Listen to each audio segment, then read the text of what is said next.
I'm going to talk about Drupal and open licensing, and in particular some of the problems you as a developer need to, or at least some of the considerations you as a developer need to think through as a result of licensing issues, and also some of the more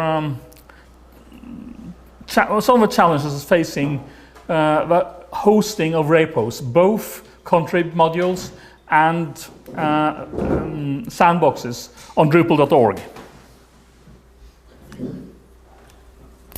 First of all, of course, you know that GPL, the GNU Public License, which is one of the more popular licenses. And the idea behind GPL is to ensure that everyone that receives a program receives 4 freedoms. Freedom 0, the freedom to run the program, no matter what the purpose. Free at number 1, the freedom to, by the way, at one point the Debian people took Git out of the distribution. I think it was Git, was at least some very important module, because Git came with a license which said, do not use this program for evil. And Richard Stallman, of course, said, well, if you're not allowed to use it for evil, you're not allowed it to use for any purpose, so we cannot we cannot have Git license under GPL then. The last time I checked, it was back, so that has for some reason been worked out. Freedom number 1, the freedom to study how a program works and to adapt it to your own needs.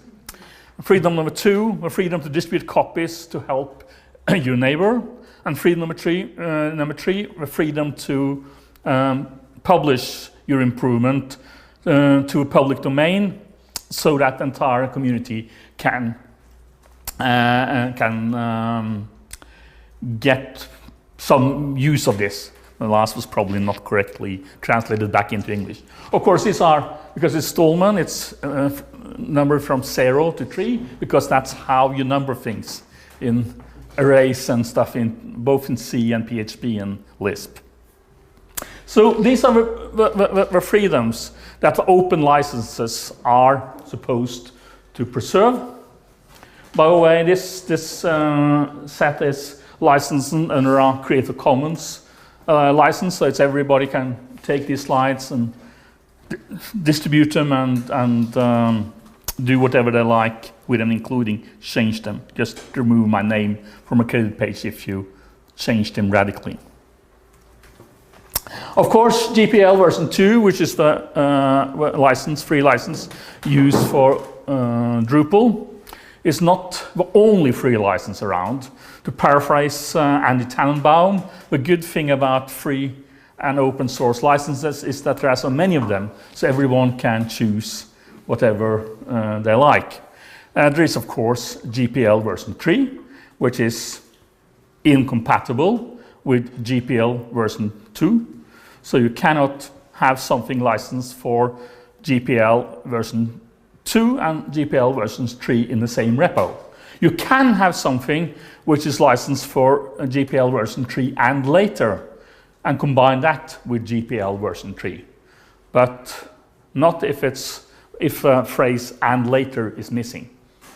And as you probably know, Drupal insists that everything that goes into its repos, both in sandboxes and in the contribs, are actually GPL version 2 and later.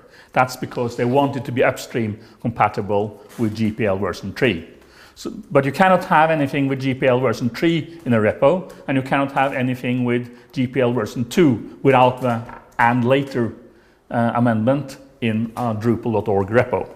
There's lesser GNU Public License version 2 and lesser GNU Public License version 3. I just get my watch because I'm afraid I'm going to run out of time. There's the SIL open font license, very popular with fonts. There is, of course, the Creative Commons license, used for all sorts of expressions that are not programs, like, for instance, this set of slides. This is Apache license version 2, which is very popular because if you put your stuff on GitHub and you don't specify a license, GitHub will actually license it automatically under Apache license 2. So if you don't care about licenses, like I have an impression that lots of developers who publish on GitHub, well, they don't care about licenses, then they get Apache license version 2. Is that true? I thought that it was just all rights reserved. You didn't specify any license. Well, I might be misinformed. I have been debating this tricky license issues. I get back to later why Apache license 2 poses a problem, and somebody told me that it's the default on GitHub, so if you don't specify. But it might be that it's the default license on GitHub if you say I want a free and open source license, not that it's the default if you don't specify anything. I might be misinformed about that. But at least lots of stuff on GitHub is available under Apache license 2, including a lot of Drupal stuff that people put on GitHub because they, for some reason of red tape, cannot have it on Drupal.org. And most of that Drupal stuff is under Apache license 2. So there is something that prompts people on GitHub to use that particular license as opposed to all the other licenses. Then there's a modified BSD license and the X11 license, which is actually by a lot of people called the MIT license. But MIT uses a lot of license, but X11 is usually what people mean when they refer to the MIT license. GPL comes with 4 freedoms, but it comes also with 1 obligation. It's a so-called copyleft license. Copyleft, of course, is our play of words on copyright, but the obligation it carries is that if you distribute a changed copy of a program you received, you are obliged to make the source code and all the changes to the source code available under the same GPL for anyone who can receive a copy. So that's an obligation. So anytime you make something that you have received and you make some modifications to it, you have to put those modifications under GPL whenever you distribute that copy. Drupal core is under GPL version 2. And to actually make a contributed module to Drupal, something which on a live site will in some way interact with the core, typically by using core APIs or in any other way have a programmable interaction with Drupal core when Drupal bootstraps, is an extension of a core. And as a result, and the way the license is written, it actually has to be under GPL version 2. And that particularly applies to modules and applies to teams and it applies to distributions that interacts with the core. And when that is distributed, you have to have it under GPL version 2. So if you give your client a version of a complete site which consists of the core and some stuff you developed, you actually has to make the stuff you developed available for your client under GPL v2. You can't actually opt out that and saying, well, this module I've written, that it's all rights reserved. If you give it to your client, it's under GPL version 2. And that legally means that your client is entitled to distribute copies of whatever you've given them. You can just go on and distribute. And that's the freedom number 2, the freedom to distribute copies to help others. So if you are concerned about your clients actually taking your work and then start selling it for money or distributing in other ways, then you shouldn't actually use anything under GPL. Normally clients won't do that. My experience is that clients is actually, they know that they are dependent on you to actually further development of that code. So they will not take the freedom giving to them by GPL, and most clients probably don't know about licenses anyway. But you should be aware that if your client does that, you don't have any legal means to stop them from doing it. You can say that they've broken some sort of contractual obligation with you and withdraw your support or other ways of helping them, but it can actually stop them from distributing your work. But you should be aware that the GPL version 2 doesn't affect software as a service solutions. So if you're not actually giving anything to your client, you're just hosting the site for your client, then you're actually not obliged to give them anything, and I cannot distribute anything. That's a difference between software as a service, where you're providing a site, and providing a site to the client who then runs the site on his or her own server. You should also be aware of that there's something called the GNU Affairs license, which actually is specifically written to make freedom number 2, the freedom to distribute, applicable to software as a service solutions. So anything with a GNU Affairs license actually will not stop you from having to hand out things to your client if you run it on your own server. Drupal actually do not accept anything with a GNU Affairs license. That's outside of GNU policy, so it's that particular exception doesn't apply to anything that has to do with Drupal, at least if it's hosted on Drupal.org. Of course, it's hosted on GitHub. They can use the GNU Affairs license, so then you have to check if you download and use stuff from GitHub. The Drupal.org, they have a Git repository usage policy, which you actually have to agree to. You have to click I agree to actually be given Git ability to upload to Drupal.org using Git. So if you have a sandbox on Drupal.org, then you have agreed to this policy. The short version is that all files checked into the repository, brackets, code and assets, must be licensed under GPL version 2 and later.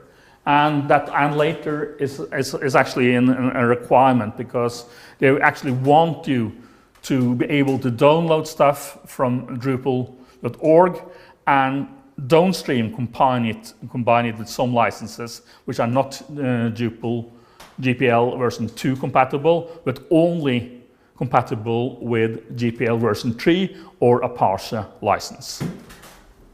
The links there is just to the original text of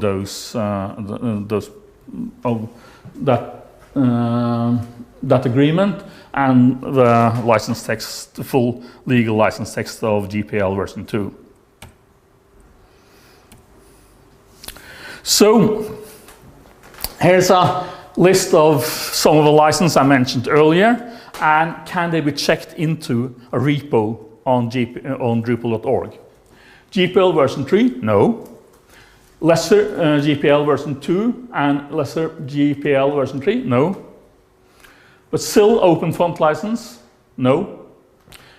The Creative Commons license, I left it out, but it's actually, you guessed it, no. Well, partial license 2, no. It's compatible with GPL version 3, but not with GPL version 2. And the and later thing only means that GPL version 3 and a partial license 2 can be combined with stuff from Drupal.org upstream, not in the repo.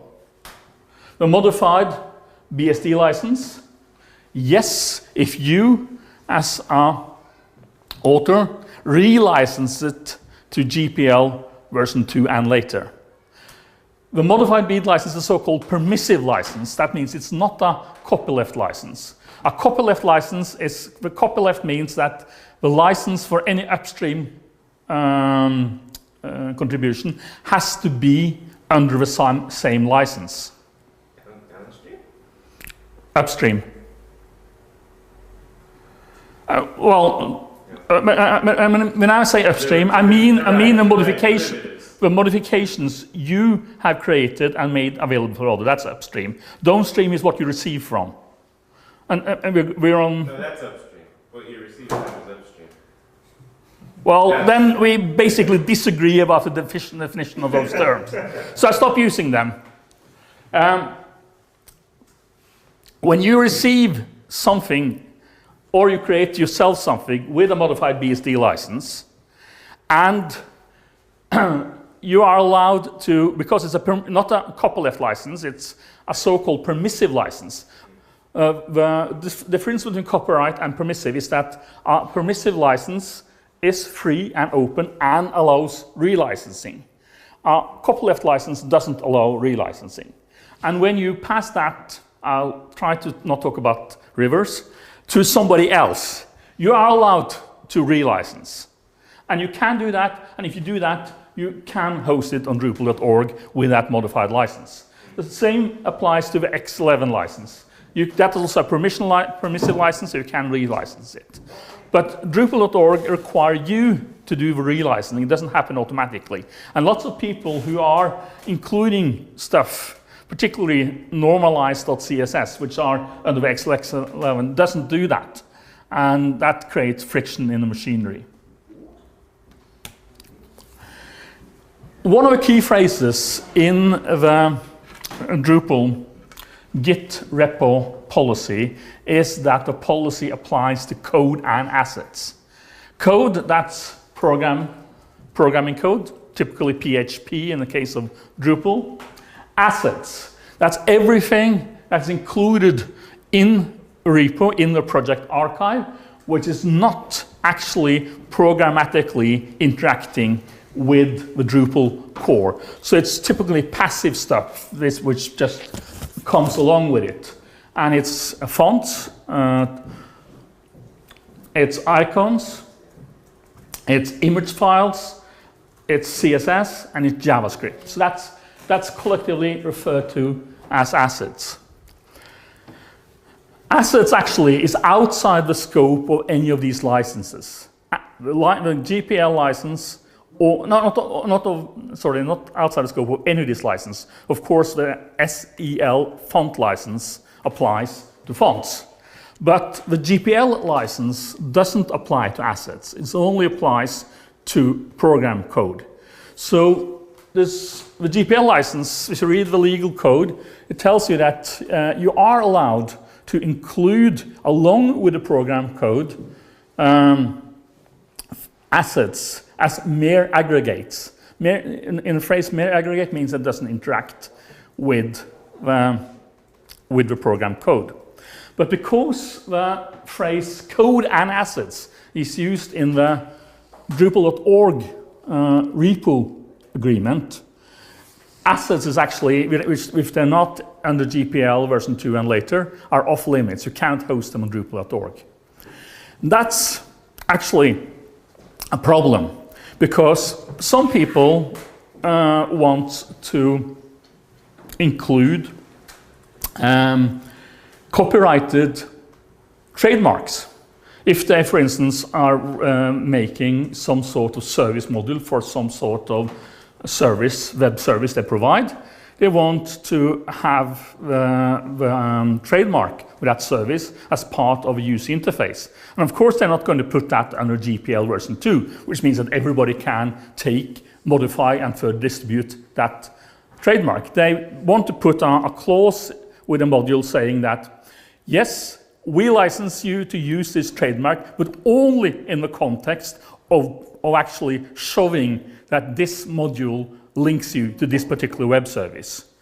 Drupal.org actually is in a bit of a problem, because they want to include the Drupal trademark in the startup screen of Drupal 8. So that when you fire up Drupal 8, instead of saying the Drupalicon, which is actually under GPL version 2, they want to show the official Drupal logo, which is a copyrighted trademark. And of course, Dries Boysaert doesn't want to do that. He owns a trademark, and he says, I'm not going to put my trademark in the GPL version 2. They want to have a new font like WordStar, no, not WordPress, bundled with the core, the Google Open Sans, very nice, mobile-first sans serif typeface, but that's under the SEL free font license, not under GPL v2, so they cannot include that. And of course, nobody in their right mind is going to license anything like icons, fonts, or images in a GPL version 2, because that opens up for all sorts of manipulation and destroying of their work. These assets are typically things you want people to use unchanged, not to actually modify for further use. So there is a problem now that the current policy forbids to have these things on. Actually, if you look at the repos at Drupal.org, you'll find that this policy is ignored. There are lots of violations, and they are reported in the webmaster's queue. Nobody's really doing anything about them because they know that this will destroy a lot of very popular, for instance, Omega, one of the more popular teams. While and there's lots of variations of Omega, all of them violates the Git repo policy. The jQuery module violates it. The Bootstrap team doesn't. Bootstrap people actually has gone out of their way to avoid it, but the rule is that there's lots of assets included with projects, which violates the current policy. So everything in Drupal must currently be under GPL version 2, and it must be allowed to use and used further up the stream under GPL v2 or later, which basically means GPL version 3 or the Parser 2 license. If a license is a file is licensed under another license, it must be relicensed at GPL version 2 and later. That plus means and later. And you must be legally allowed to do that. You can do that with a Parser 2 license and the modified BSD license, but you cannot do that with Creative Commons, with the SIL free font license, or with a number of other the licenses that are used for assets. It's possible only with modified BSD and the X11/MIT license. So what are currently being done about it? Well, you can actually have distributions with GPL version 3, lesser GPL version 2, and lesser GPL version 3, and a Parser 2. And what has actually happened is there's a project called the Drupal.org whitelist. And you can apply to get third-party stuff under those put on a whitelist. If you get it on a whitelist, it's not hosted on Drupal.org, because that's a Git policy violation. It gets hosted wherever it is hosted by whoever owns it. And then the packaging script, when you download the distribution from Drupal.org, combines those material with whatever you download in that distribution. That's legal, because there's nothing in these whitelisted licenses that says that you cannot combine such assets with GPL versions 2 code. It's just that at one point there was a policy decision made by Drupal.org that they're not going to host it. So the packaging script is sort of, well, it's sort of an artificial way to get around perhaps stupid policy. Some people argue that we don't want to host this stuff because it takes lots of space, so it's better to actually download and package it rather than keep it, since it's not stuff that our contributors work on. They're just more or less rigid stuff that somebody else has written and has put up on a web page. For some of the assets, like stuff under the Creative Commons license or the SIL open font license, they're not packaged because these are incompatible, so they cannot even be combined in a package. But users can be instructed to download them along with whatever Drupal project uses them, where to put it, and the project can be prepared to use it. Bootstrap, for instance, is distributed like that. When you download the Bootstrap project, it interfaces to to the Twitter Bootstrap library. Lots of nice stuff in that library. There's just an empty the folder saying place official Bootstrap distribution here, and then you have to download that from bootstrap.org or bootstrap.com, I can't remember now, and just put as a zip file, unzip and place the content in that directory. And other stuff, SQL editor and so on, you have to download yourself. There is a libraries API which actually is supposed to help with integrating third-party stuff, which some of these, but not all of these modules use. Bootstrap doesn't do it. I think CK Editor is doing it. And if you don't do this, you will get a letter like this one about the Elasticsearch module. While I clearly love the idea of this module, I'm afraid it's a very, very serious problem. It relies on official Elasticsearch PHP library. Unfortunately, that library is released in an Apache 2 license, and then there's a link to the license. The Apache 2 license is incompatible with GPL2, which is what Drupal uses. That is, it is not possible to use the two together without violating one license or other. That is, this module is legally unusable. So you get that notice. Nobody actually is going to remove anything if you don't do it yourself. But you will get those nasty messages in your issue queue if you upload a project like that. So the Elasticsearch module is like a black market module? Pardon? The Elasticsearch module is like a black market module? Yeah. Hosted on Drupal.org. Yeah. It's interesting to see what the competition is doing about this. Joomla has a sort of policy FAQ, and it says, in our opinion, templates are composite packages that consist of both code elements and non-code elements. We believe that the code elements of a template must be licensed in the GPL, because Joomla is also in the GPL version 2, because the derivative works. However, the non-code elements are just data acted upon by the software and may be licensed under any way the author sees fit. The non-code elements include elements like images, movies, animations, CSS, and formatting markup.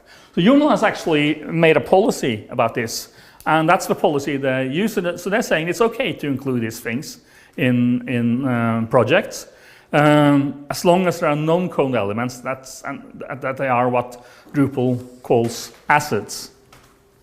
And WordPress, they have taken a slightly different course. They have said that a number of the licenses GPL compatible. Legally, that's wrong. Legally, that's clearly wrong, but they seems to get away with it. They listed GPL compatible font licenses, and there's a SIL open font license, clearly not GPL compatible, because it has requirements that go beyond GPL. And there's lots of icon sets which they claim are GPL compatible. None of them are. But nobody has actually, WordPress has been doing this for years, and nobody, including the owner of these assets, has ever tried to take them to court or argued about it. So what happens in Drupal? Well, I and some other people has tried to get the Drupal Association interested in this and to actually fix what I think is a broken policy. And we have managed to get now set up a licensing working group. And here's from the mission statement. The mission of a licensing working group is to establish and enforce policy regarding license management of code and related assets hosted on Drupal.org, and to communicate those policies to the community at large.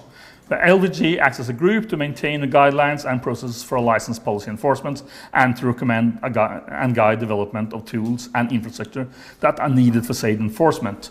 So this mission statement will be presented to the next board meeting of Drupal.org, which hopefully will say that yes, we need a licensing working group.